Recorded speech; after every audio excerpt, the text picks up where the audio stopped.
escriure, llegir i comptar.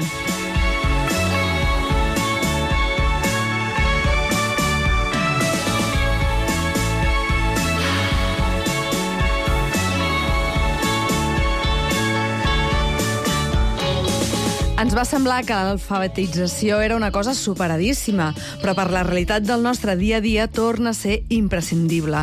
Són sobretot les dones migrants que tenen greus problemes d'alfabetització. Conviuen amb nosaltres, comprem a les mateixes botigues, els nostres fills comparteixen escola, però la dificultat per expressar-se i per entendre els rètols o un avís de l'escola les aïlla terriblement. Moltes d'elles, casades i amb criatures, es dediquen plenament a les tasques domèstiques i l'abisme amb l'espai públic es fa cada cop més gran. Com podem admetre que part de la nostra societat no es pugui relacionar amb l'entorn? A Catalunya Ràdio, les dones i els dies, amb Montse Virgili.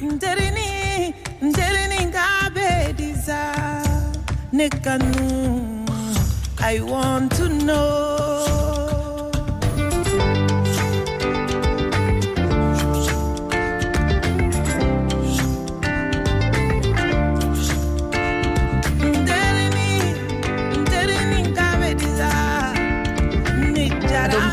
Fatoumata Diawara és una músic de Mali. Vosaltres enteneu el que diu? Us imagineu un món on no enteneu ni la missa a la meitat? Avui marxem a Salt per conèixer l'associació DOTA, pionera en alfabetitzar dones d'una forma innovadora. Acaben de guanyar fa un parell de dies el Premi Maria Figueres i Mercè Banyeres que atorga l'Ajuntament de Salt. Fa uns dies vam compartir unes hores amb elles. Que llegir no ens faci perdre l'escriure. Benvingudes, benvinguts a les dones i els dies.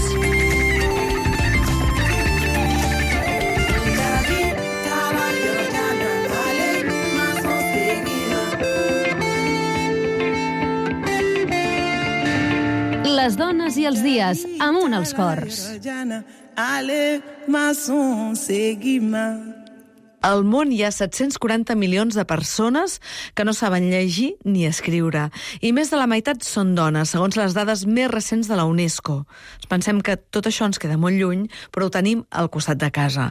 En el marc de la Setmana de la Llengua del 3CAT, avui, a les dones i els dies, som a Salt, al Gironès, amb l'associació DOTA, que acompanya dones que han estat poc o gens escolaritzades perquè puguin aprendre a escriure, llegir, parlar, calcular també, fer números, que em sembla que no és una cosa que té a veure amb l'alfabetització, però sí que té, en català, i afrontar aquelles situacions que es troben cada dia tan fàcils com comprar o saber en quin carrer, saber el carrer pel que estan passejant. En parlem amb Mary Martínez i Marta Sureda de l'associació DOTA.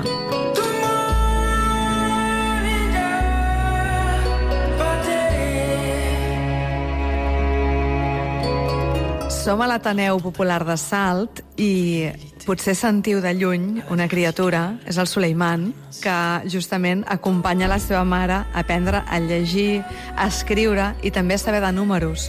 Que això és una cosa que he après avui a Girona, que és que alfabetitzar-te no només té a veure amb llegir i escriure, sinó també amb saber comptar, amb saber fer sumes, saber fer restes.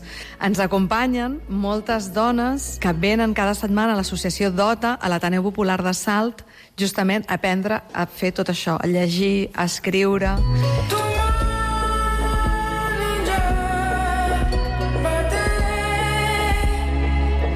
Em dic Guarda.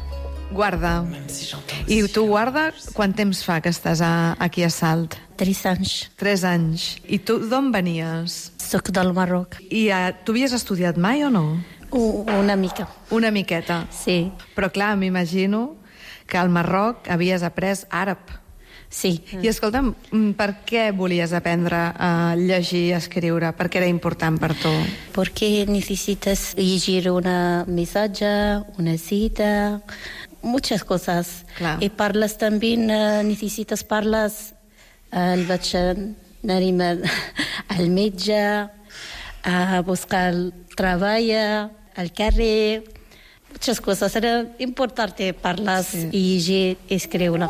Clar, el camí per aprendre no és fàcil. Sí, Però aquí tu ja havies provat altres cursos i aquí a Dota és diferent. diferent. As professoras de Dota explicam bem, a pouco, repetit cada dia, repetit. Não rápido. Uma fotocopia está rápido. Na cada dia, explicar bem. Eu aqui, tranquila, a la Dota. Muchos tranquila aqui. Sí, m'agrada molt estudiar a la Dota. Tu tens fills? Sí, I els teus fills, clar, van al col·legi, aquí van a l'escola. sí. I m'imagino que a vegades ells ja saben potser llegir més que tu. O són petits? Són petits. Són petits, estan Sí. aprenent. Sí, el meu fill petit, 2 anys. Ah, d'acord. 2 anys. Sí, tinc una nina, la meva filla, 3 anys van a la col·le. Vius en parella? Estàs casada? O... Jo casada. Sí? Sí. I a la teva parella li agrada que vinguis aquí a aprendre? Sí, m'agrada molt.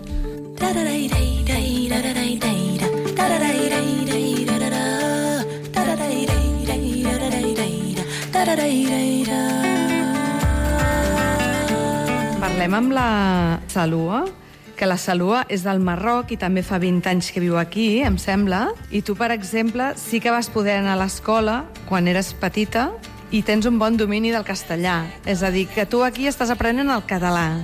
Aquí apreneu català, però després, moltes vegades, la gent al carrer us parla castellà.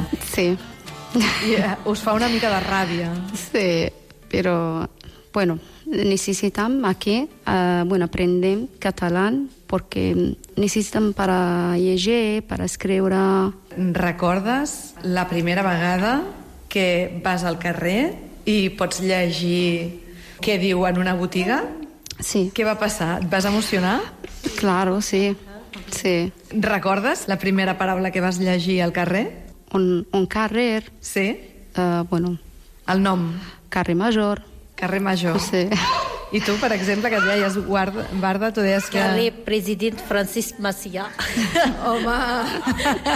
Perquè jo On viu? vius al carrer On viu, no? Sí? President Francisc Macià. I tu, m'imagino que et va fer molta il·lusió quan ho vas veure.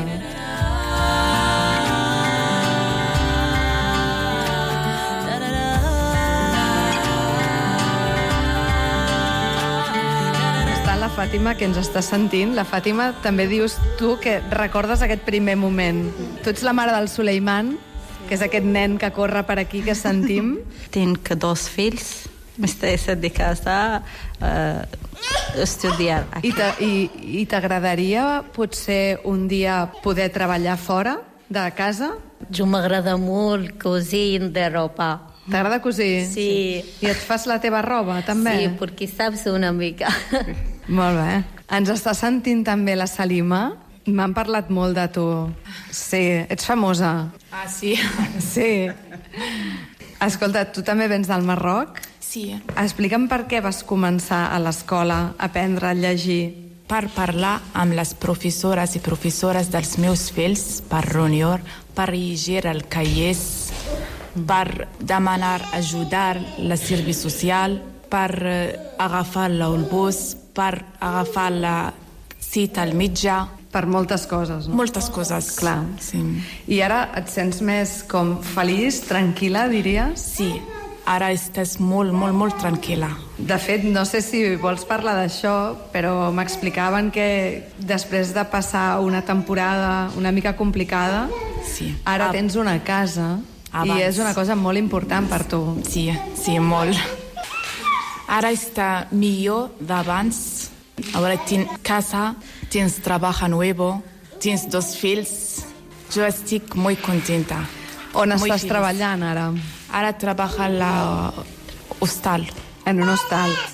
ما كيمشيو لي الكلمات وكنبقى فاهمة والو حتى قلت صافي قلبي مات لقيت راسي في علامو هو عليا خطر يلعب بالنار كيبغاني ننساه. Parlàvem de que la Mary, que és una de les profes, la Mary Martínez, t'ha ajudat molt en tot aquest procés, perquè aquí aprenem a llegir, a escriure, a sumar, però també apreneu a conviure, no? Sí. I esteu aprenent també i us esteu ajudant molt. Sí, perquè abans solo estudiar 2 anys, pero ahora estudiar molt para aquí de adulta. Porque antes yo estudiar muchas aquí en la España, muchas escuelas aquí, pero no aprender nada, res. Ja. Pero aquí de adulta saps molt, estudiar molt. Mary, ara et toca a tu, perquè això que està explicant la Salima té molt a veure en un fet, que és que moltes de les dones que venen aquí no han estudiat mai amb una altra llengua, o a vegades amb la seva, però estan aprenent a alfabetitzar-se amb una nova llengua, amb una segona llengua. I això és molt bèstia. Explica'ns què significa. És molt, molt difícil. No ens imaginem. Jo crec que nosaltres sempre estem a l'escola des de petits, i no podem imaginar què significa aprendre a llegir, aprendre a escriure, aprendre a parlar, aprendre a calcular, aprendre a comptar, aprendre a decidir en una altra llengua. Aleshores, jo vull explicar una cosa que crec que serveix com a resposta. Jo vaig conèixer la Salima fa 5 anys. Sí. 5 anys. Jo he guardat papers, i li he ensenyat, he guardat els papers de fa 5 anys, de com intentava no escriure, sinó fer formes que eren lletres. Perquè escriure no és fer formes, és poder fer aquestes formes i entendre què signifiquen. Aleshores, jo he guardat això i l'altre dia li vaig ensenyar. I clar, quan tu veus ara el que escriu en un paper que ara realment escrius, ja no fas formes.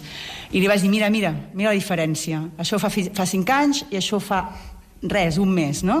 I clar, és increïble de veure aquesta progressió amb el fet que no va poder escolaritzar-se totalment al país, que va arribar aquí i va tenir una vida molt difícil, amb molts problemes, dificultats per aprendre, per viure, i malgrat tot això, com a mare sola amb 2 fills, venia a classe i aprenia, i ha après, i ara pot llegir moltíssim, pot escriure majúscula, minúscula. Una cosa que reivindiquem molt també a dotes és escriure amb boli, que sembla molt, el boli.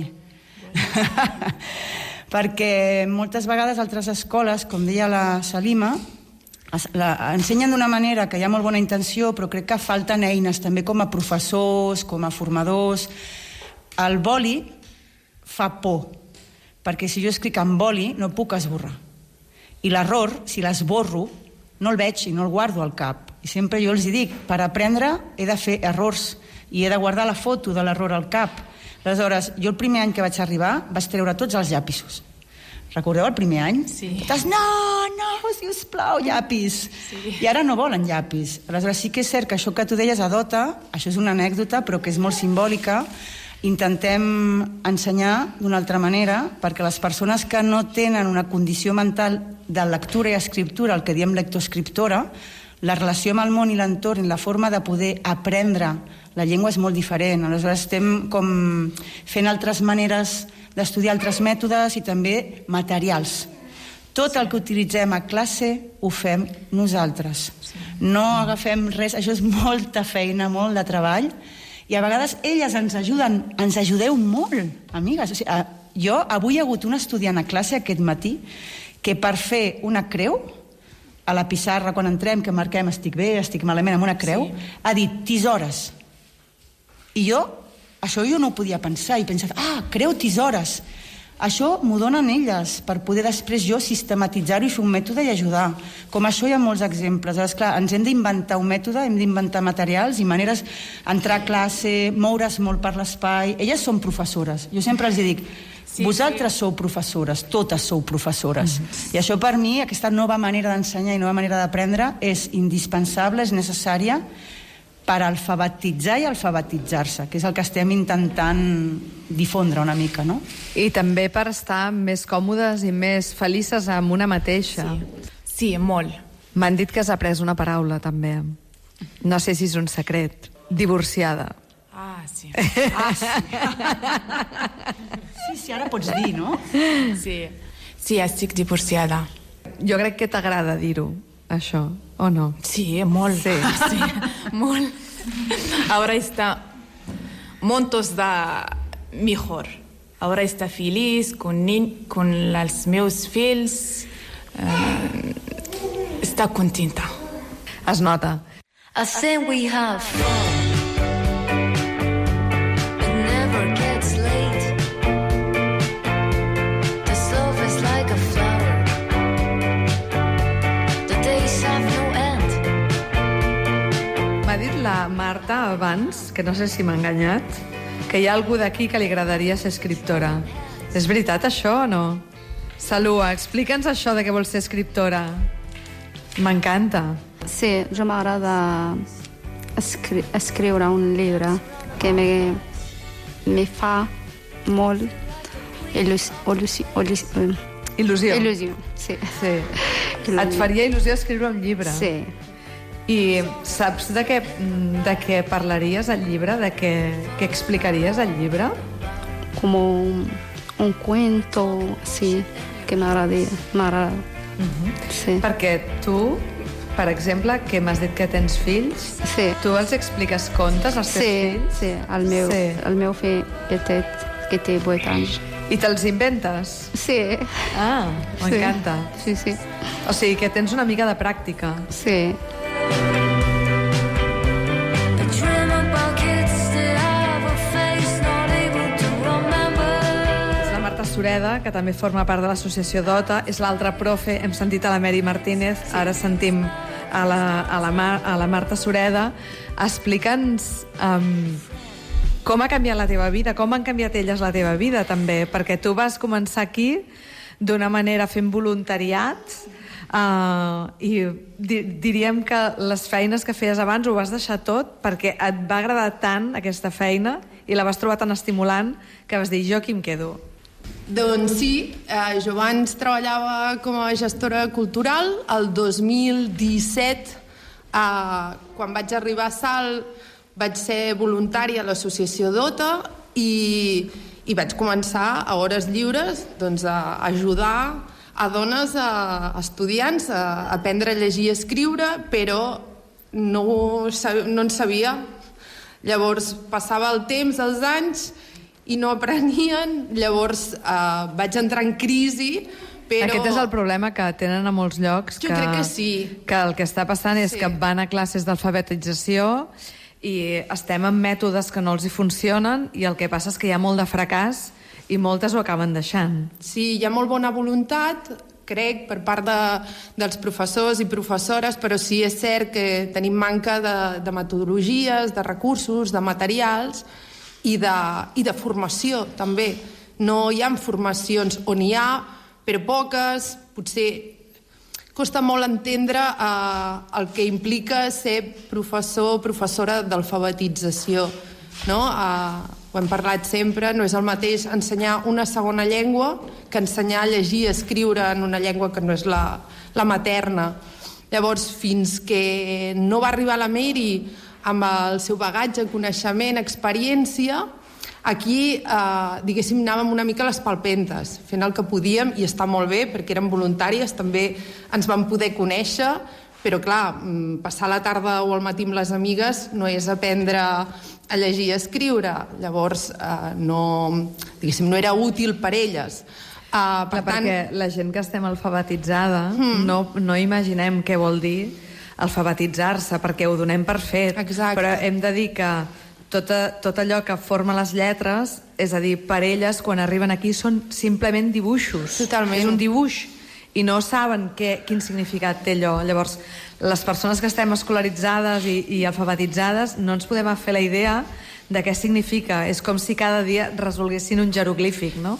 Totalment. Jo, de fet, veig l'escriptura àrab, l'alifat, no? L'alifato, i per mi també són dibuixos. Si no m'ho ensenyen, el que passa que jo, a l'haver estudiat i tenir l'alfabet de la llengua materna assimilat, puc acabar entenent, estaria aprenent una segona llengua. Però la dificultat és que si jo no hagués anat a classe, no hagués après el meu alfabet, haver d'estudiar àrab amb el sistema d'escriptura àrab ho tindria realment complicat. Jo sempre els dic, jo em poso al vostre lloc, em plantessin al Marroc i hagués d'aprendre a llegir i escriure, encara que hagués anat a l'escola, seria molt difícil, imagina't si no hagués anat a l'escola.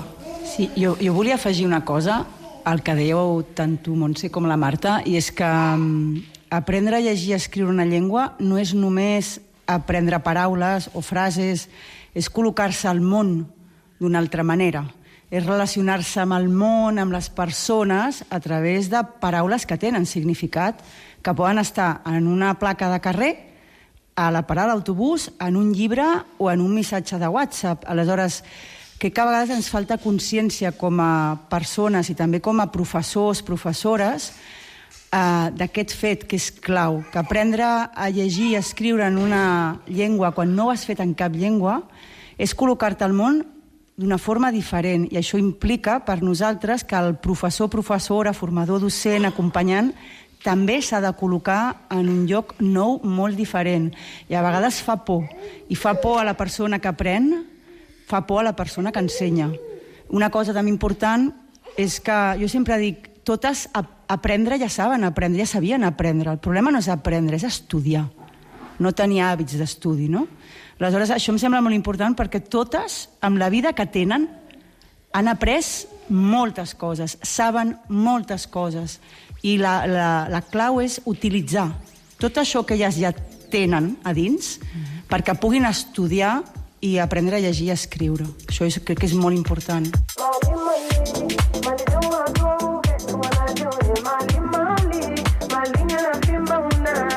I avui som aquí a l'Ateneu Popular de Salt, amb l'associació DOTA.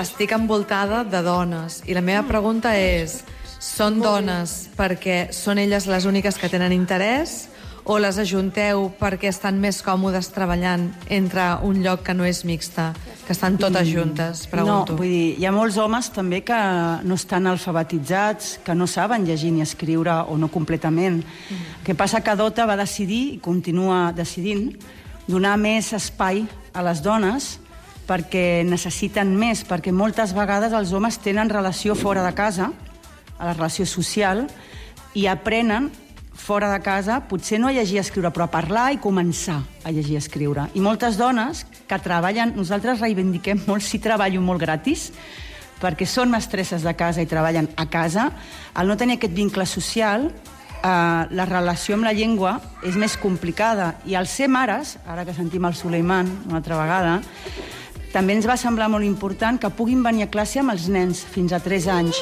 per no penalitzar l'aprenentatge. Això és superimportant, perquè si comencen a aprendre, es queden embarassades, tenen un fill, paren 1 any, 2 anys, 3 anys, perquè a les altres escoles no poden anar amb fills.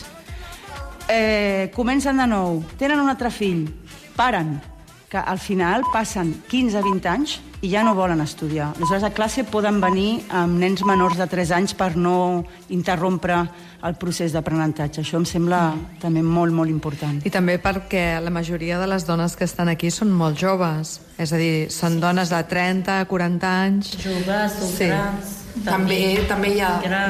Sí, però vull dir que us queden molts anys d'aprenentatge i molts anys de viure aquí, de viure a Salt, i és important per vosaltres aprendre la llengua. Sí, però la Guarda crec que vol dir una cosa perquè hi ha amigues que no han pogut venir avui, perquè tenien metge. Explica. Més gran, les dones més grans, difícil, joves o dones grans, sí. Hi ha estudiants que tenen 60 anys. Sí.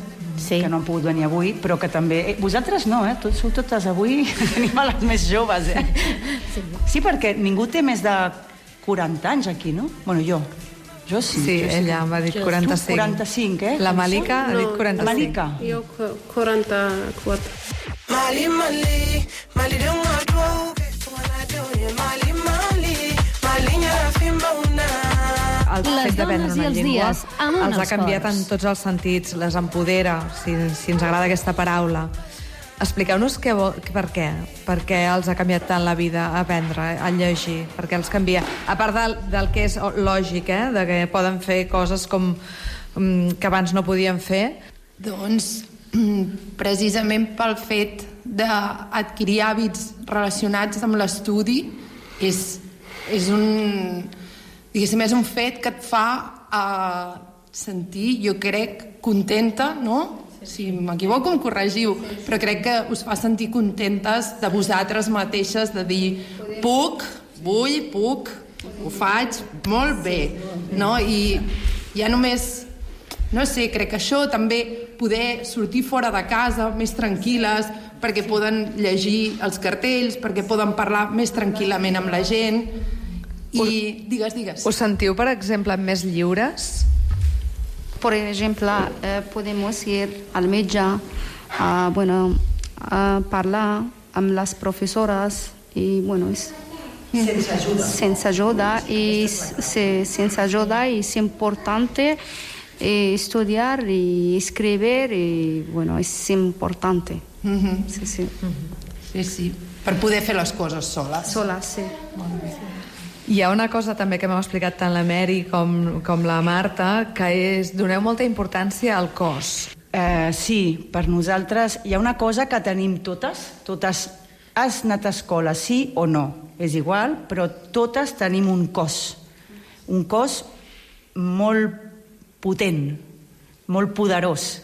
I el cos és des del cabell fins al peu, al dit del peu, l'ungla, és tot el cos. Aleshores, a classe sí que utilitzem tot el cos per aprendre i, per exemple, el dilluns tenim una classe que es diu Moure's cos i llengua, on fem una pràctica de moviment esportiva per aprendre la llengua, tant la gramàtica com fonètica com lèxic, inconscientment fent exercici.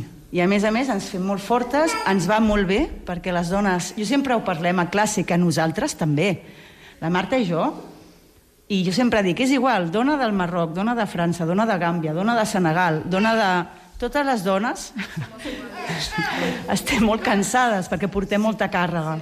Aleshores, el fet de poder aprendre des del cos també allibera una mica aquesta càrrega mental i permet, gràcies a altres maneres d'aprenentatge que es basen molt en totes les parts del cos, i quan dic totes, realment és que són totes. Una cosa molt màgica, que ara podeu fer vosaltres.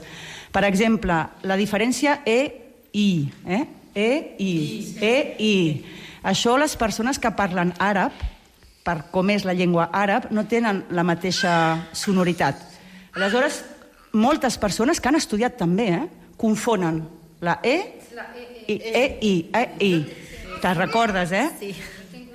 Problema? Bueno, tu no, totes les persones que parlen àrab. Tu no tens problema, no és un problema. No és un problema. Què passa? La E és una vocal relax. És una qüestió d'atenció. Jo també tinc un problema. No tens problema, tens llengua àrab, però no és problema. És aprendre. A mi m'han dit, Barda, que tu ets molt ràpida, que tu aprens molt ràpid, m'han dit. Aguarda, tu estudies pum, molt ràpid, diu problema. I tu expliques bé.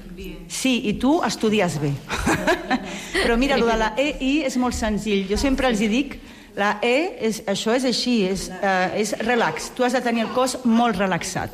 Aleshores, si tu, jo a vegades, perquè diguin estic bé, només acariciant, surt la E. Per dir la I has d'estar tensa, és una vocal tensa, això amb tot el cos. Pots empènyer la paret, pots aixecar els braços, apreta el cul, i surt la I. I això no és màgia, això és cos sencer, però clar, és tot el cos. Vull dir, això és un exemple mínim, però funciona per tot. I també fa que recordin, llavors que es quedi, perquè te'n recordes de la memòria del cos. Totalment. Tens la memòria del cos, si no tens memòria visual, perquè no estàs tan acostumada, sí que tens una memòria del cos. Sí, totalment. I després una cosa amb això relacionat amb el cos, que crec que és important, quan arribem a classe, per exemple, entrar a classe ja és començar classe.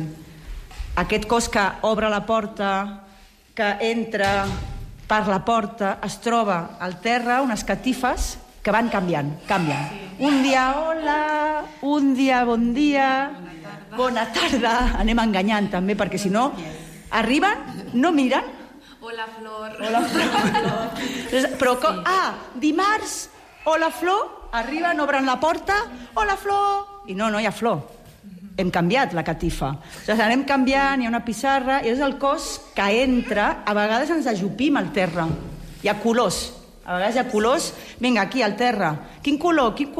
Jo primer arriba un estudiant i jo o la Marta, no? La Marta o jo, som a classe i fem la recepció, però després l'estudiant, l'amiga que ha arribat, fa de professora per la que arriba després, i així encadena.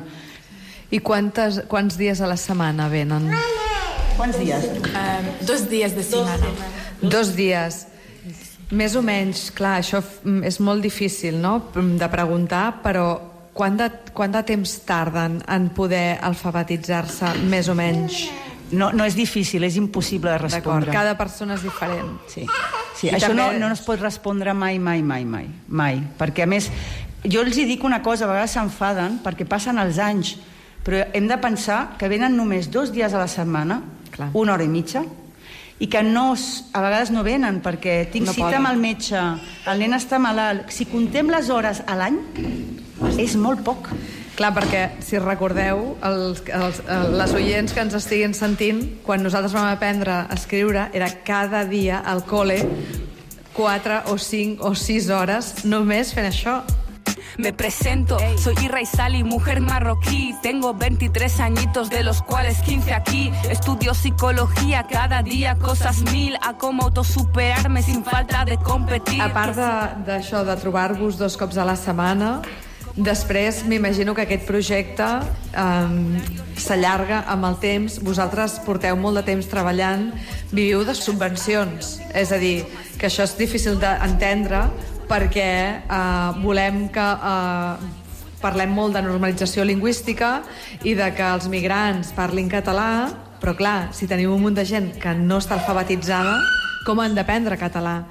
D'alguna manera vosaltres us haurien de posar una estàtua, però més que una estàtua, enmig de Salt, el que preferiríeu és que us donessin diners, oi? Sí, nosaltres som una entitat petita, modesta, que, diguéssim, es sustenta amb subvencions de diferents administracions.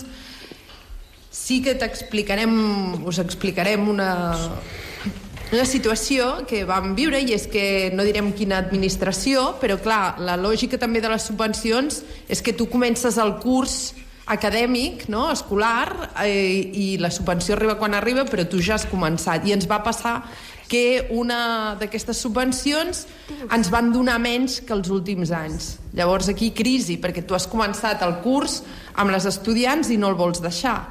Llavors vam decidir fer una campanya per aconseguir aquests diners per acabar el curs. I així va ser, i ho vam aconseguir. Llavors això ens va fer molta il·lusió. Dit això, tens tota la raó, es necessiten més recursos, no només nosaltres, l'associació DOTA, sinó altres espais i altres escoles, vull dir, s'han de dotar de recursos per fer alfabetització. Clar, això que feu a Salt està molt bé, però m'agradaria saber si hi ha associacions o si hi ha grups com els vostres a tot Catalunya i si realment és una cosa que s'ofereix des de la Generalitat, des de normalització lingüística, etc. perquè trobo que és necessari, sí, perquè hi ha tota una part de la societat que no l'estem mirant. Sí, s'ofereixen cursos, però sempre en falten perquè hi ha llistes d'espera. I vull aprofitar aquest magnífic altaveu per dir que el web, qui vulgui, qui tingui interès, a la web de DOTA, pot fer un donatiu, que sempre és benvingut. Fer donatiu, fer-se soci, aportar qualsevol cosa que ens pugui ajudar, jo crec que això ho agrairem molt totes.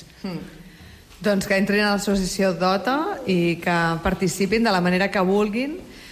També m'imagino que accepteu voluntariat. Aquest és un tema que estem treballant perquè, clar, què passa? Com la gent no està formada, hem de formar la gent. La Marta i jo no tenim contracte, no som assalariades, som autònomes.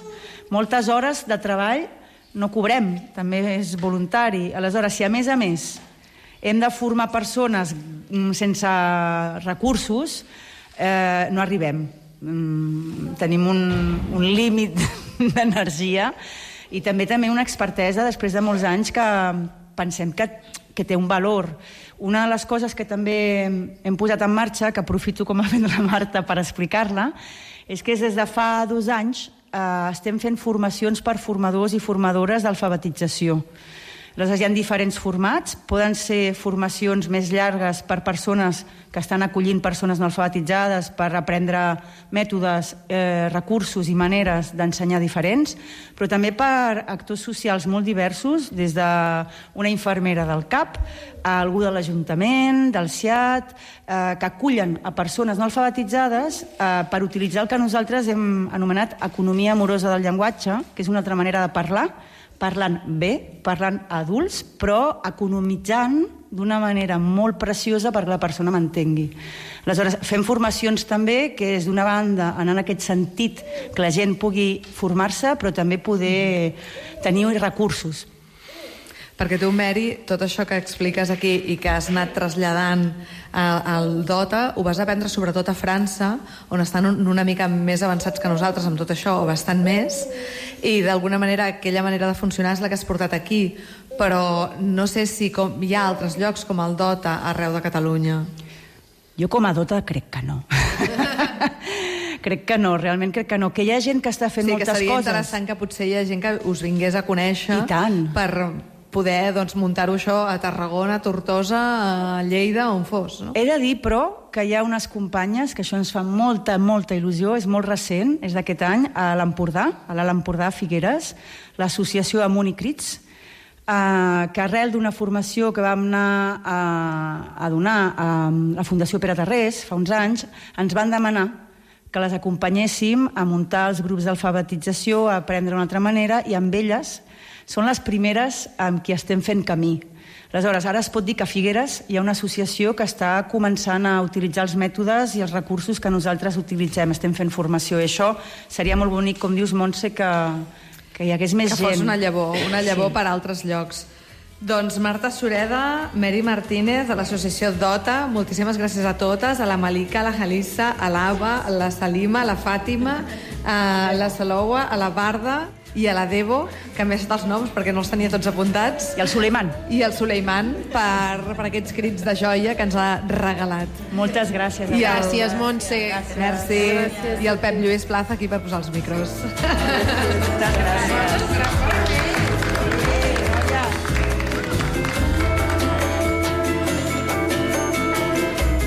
Les dones i els dies, amb Montse Virgili.